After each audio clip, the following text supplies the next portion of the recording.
तो last video में मैंने अपने जेई के रिजल्ट के बारे में बताया और मैक्सिमम लोगों का यही कमेंट था कि मैंने अपने मैथ्स के डर को कैसे खत्म किया। तो मैक्सिमम जेई स्टूडेंट्स को मैथ्स के क्वेश्चन देख के डर लगता है, जैसे कि मुझे 11th और 12th में भी लगता था। बट कैसे मैंने ड्रॉप ईयर में इस फियर को ओवरकम किया और क्वेश्चन अटेम्प्टिंग अप्रोच बिल्ड की, इस वीडियो में सारा डिस्कस करेंगे। बस आप इस वीडियो के एंड तक बने रहना और ध्यान से सभी पॉइंट्स को सुनना। तो एक एडवाइस सभी स्टूडेंट्स के लिए, रैदर वो किसी भी फील्ड से आ रहा हो, जस्ट फॉलो योर टीचर्स। किसी भी आप कोचिंग में, किसी ऑनलाइन कोर्स में, किसी भी आप जगह एनरोल हो, just follow your teachers, because teachers आपसे कहीं ज़्यादा जानते हैं।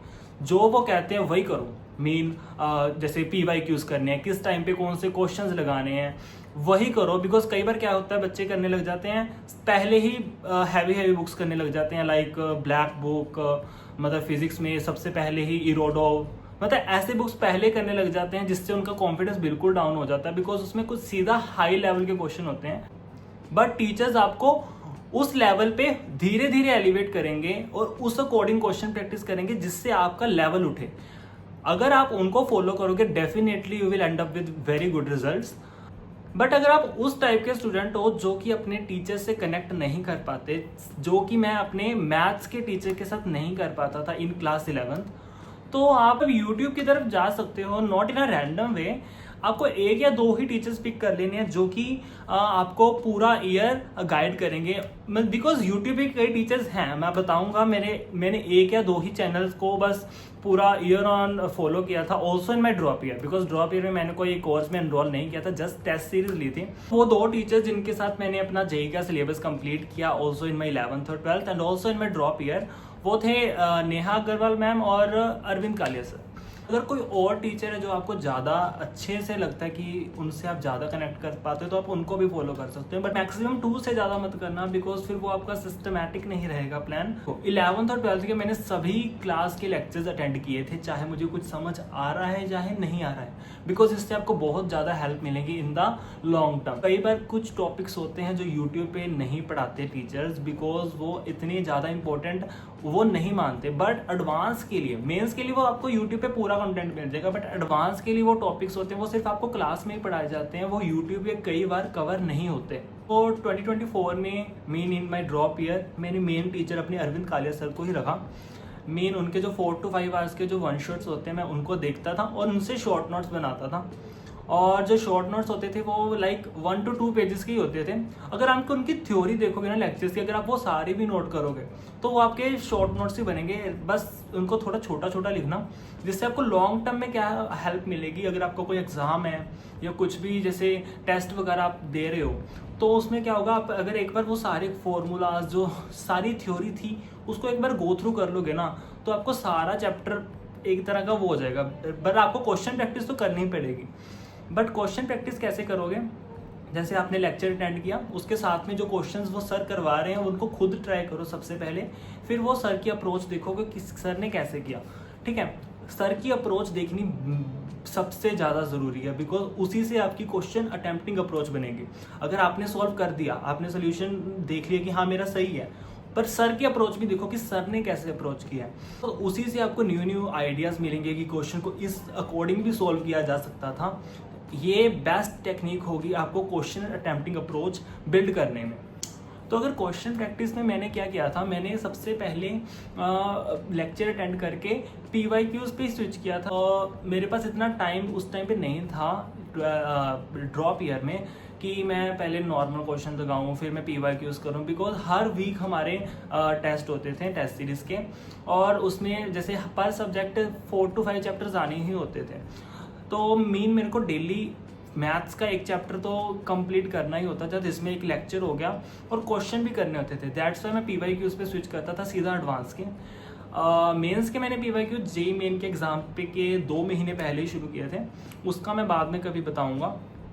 एडवांस के PYQs करता था, अराउंड मैं 20 to 25 क्वेश्चन का लेकर चलता था कि ये मैंने क्वेश्चन करने हैं, बिकॉज वो मेरे डेडिकेटेड टाइम में कंप्लीट हो जाते थे। कई बार नहीं भी हो पाते थे ये क्वेश्चंस भी, तो मैं इसलिए वो 50 to 60 वाला जो क्वेश्चन का वो होता है ना कि मतलब इतने क्वेश्चन तो आपको करने ही होते हैं, वो मैं नहीं कर पाता था। बट अगर आपके पास टाइम है तो best thing is lecture attend करो, एंड 50 to 60 क्वेश्चंस एक नॉर्मल जो भी आपको कोई मॉड्यूल या कहीं से भी बढ़िया लेवल के क्वेश्चन करो 50 to 60, उससे आपका क्वेश्चन चैप्टर बिल्कुल अच्छे से तैयार हो जाएगा।